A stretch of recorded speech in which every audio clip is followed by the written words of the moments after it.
Lundi 5 juin, à 21h10, France 2 propose les 2 premiers épisodes d'Abyss, coproduction internationale sur fond de plaidoyer écologique. Dans le rôle d'une médecin française, Cécile de France tente de sauver ses contemporains affectés par un mal étrange venu du fond des océans.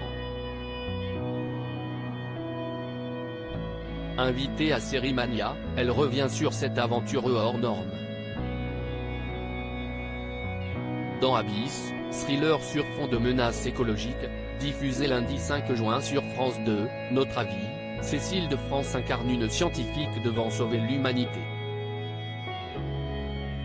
À ses côtés, une distribution internationale, avec Alexander Karim, La Roue du Temps, Léonie Bénèche, The Crown, Oliver Masucci, Dark, Sharon Duncan Brewster, Dune, ou encore Alba Gaia Bellucci, Le Bureau des légendes.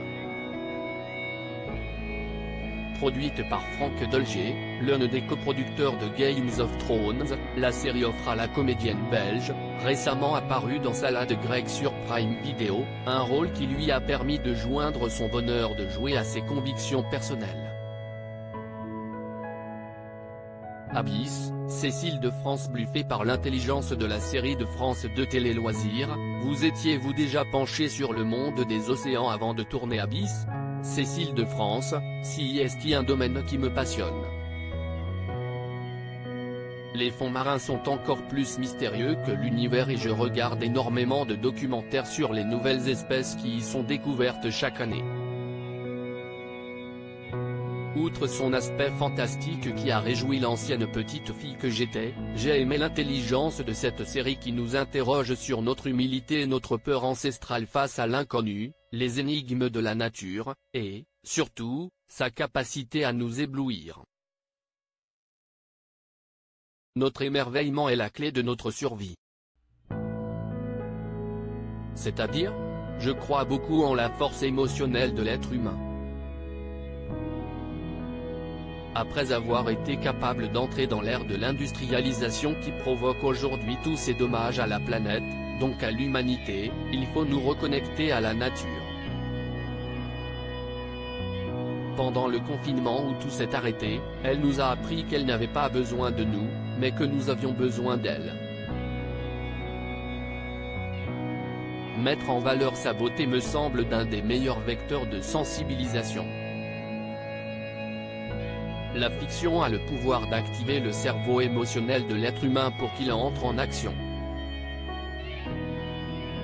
Lui faire la morale, le culpabiliser comme on le fait avec les enfants, si est-il la pire chose à faire.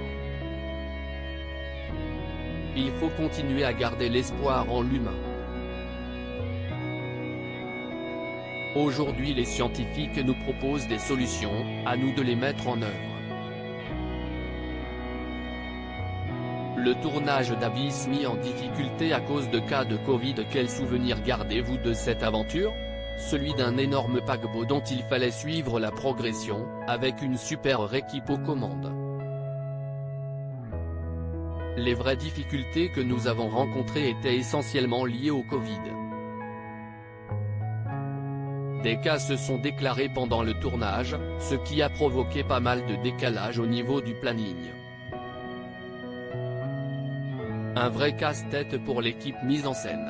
Coproduction internationale oblige, dans quelle langue avez-vous tourné ? Toutes les scènes avec des comédiens de différents pays ont été tournées en anglais. Pour les séquences dans lesquelles je devais employer un vocabulaire scientifique, j'avais la chance de pouvoir faire appel à un coach que je sollicitais parfois au milieu de la nuit pour m'aider à avoir la bonne prononciation. Quels gestes appliquez-vous au quotidien pour protéger l'environnement ? En règle générale, je suis une consommatrice soucieuse de ce que j'achète, je suis attentive aux déchets que je produis, j'éduque mes proches, mes enfants, je m'informe, bref, je suis une citoyenne consciente. Si tout le monde faisait pareil, y compris les politiques dont les actions sont plus observées, ce ne serait pas si compliqué. Et puis, ça rend fier de faire de son mieux et d'être éco-responsable. D'où vient cette sérénité qui émane de vous depuis des années? Je pense qu'il faut être en accord avec soi-même, bien dans ses baskets et je fais tout pour. Cela passe aussi par une remise en question quotidienne, la volonté d'être dans le présent en permanence et la conscience de tout ce que la vie vous offre chaque jour. Je crois aussi que le mal attire le mal et le bien attire le bien.